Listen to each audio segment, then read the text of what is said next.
Gear number 5 on a car with 4 gears. It exists. The OBD captured it. And it only shows up on a specific scenario.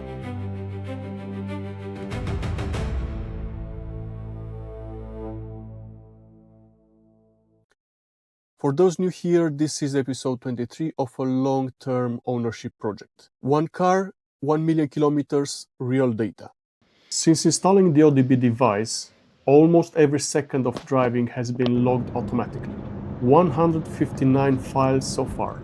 Almost 1 million data points. Dacia made the deliberate choice to keep the Bigster's dashboard simple. No RPM gauge, no gear indicator. That works fine for everyday driving. But it also means you don't have any insights about the engine or the transmission is actually doing at any moment. The OBD reads directly from the car's ECUs, RPM, gear status, battery status, temperature and so on, once per second. Here's what comes out of that data. Before we get to RPM, there is a scenario where there is no RPM at all. Pure electric mode, engine off. The car moves entirely in EV mode. When RPM reads 0 with the car in motion, that's the hybrid system doing exactly what it's designed to do.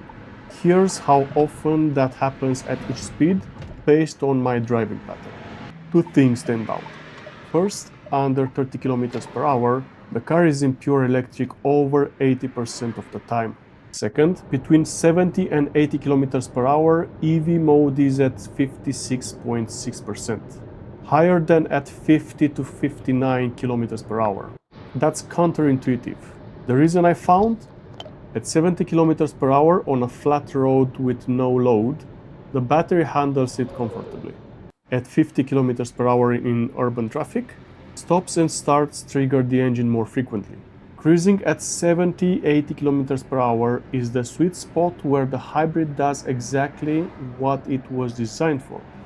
When the combustion engine is running, here is the RPM, average RPM, and the dominant gear at each speed. What's notable?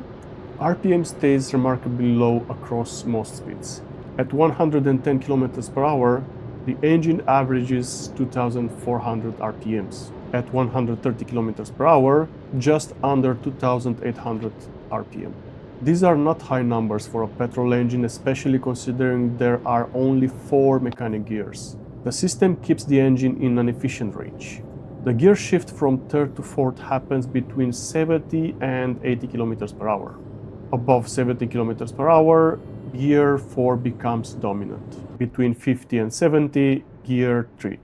And between 30 and 50 km per hour, second gear. Above 140 km per hour, when accelerating, the system downshifts back to gear 3. RPM jumps at 4,000 and peaks at 4,800 at 164 km per hour. That's a completely different engine behavior at those speeds. At speeds below 30 km per hour, the combustion engine starts in less than 20% of the cases. And when it does start at those speeds, it doesn't engage a mechanical gear. The only gear status at those speeds is 0 or neutral. The car is pulling electrically while the engine runs as a generator to charge the battery. No mechanical connection between engine and wheels. You hear the engine, and you might think it's driving the car, but it's not. You can see a minimal graphic of the car's dashboard, but it doesn't provide the details.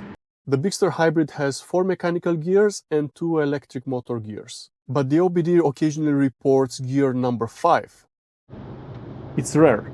909 occurrence out of over 900,000 driving data points.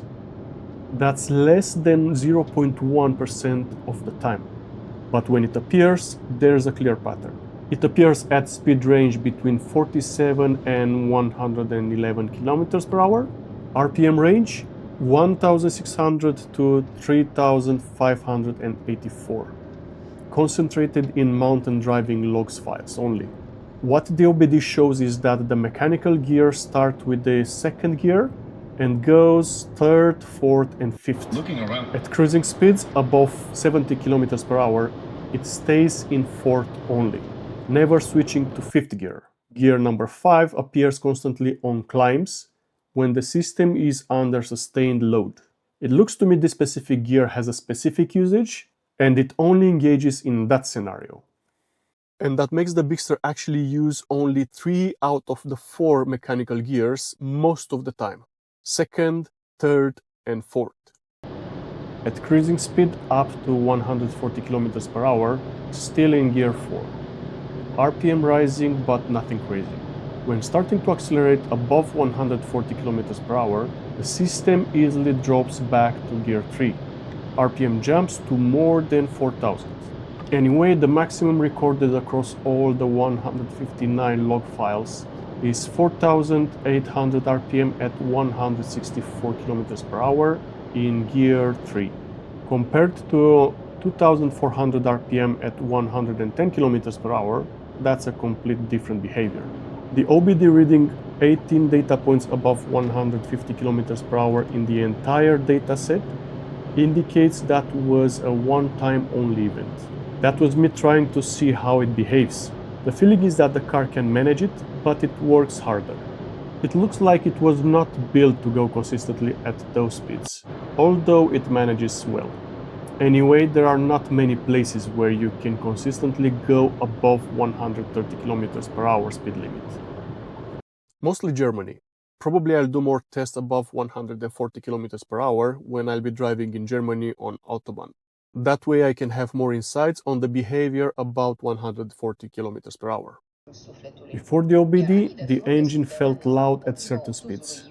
My instinct said high RPM. The data shows otherwise. At 75 km per hour, 2000 RPM is not high.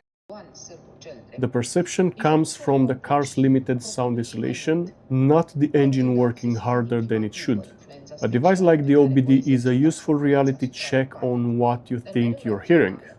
The E-Tech transmission has its critics, but it's also gaining a growing number of fans. There are genuinely surprising things about how it behaves, but also few questionable ones, like that grinding noise I've been monitoring for a while now. Here's what 910,629 data points reveal about the Bigster's transmission and RPM. EV mode, 47.5% of all recorded driving time. At 70 km per hour, the engine is off more than half the time. Gear 3 to 4 transition between 70 and 80 km per hour. RPM stays low and efficient up to 130 km per hour. Gear 5 is real and only appears during climbs when the car works harder. Maximum recorded 4800 RPM at 164 km per hour. None of this is available on the dashboard. The platform I'm working on should be revealing these kinds of details on any car. Something that would be really interesting to see is how the electric gears engage with the mechanical gears. Unfortunately, this information is not yet available, but we'll see if this can be achieved in the future. Drive safe, and I'll see you in the next one.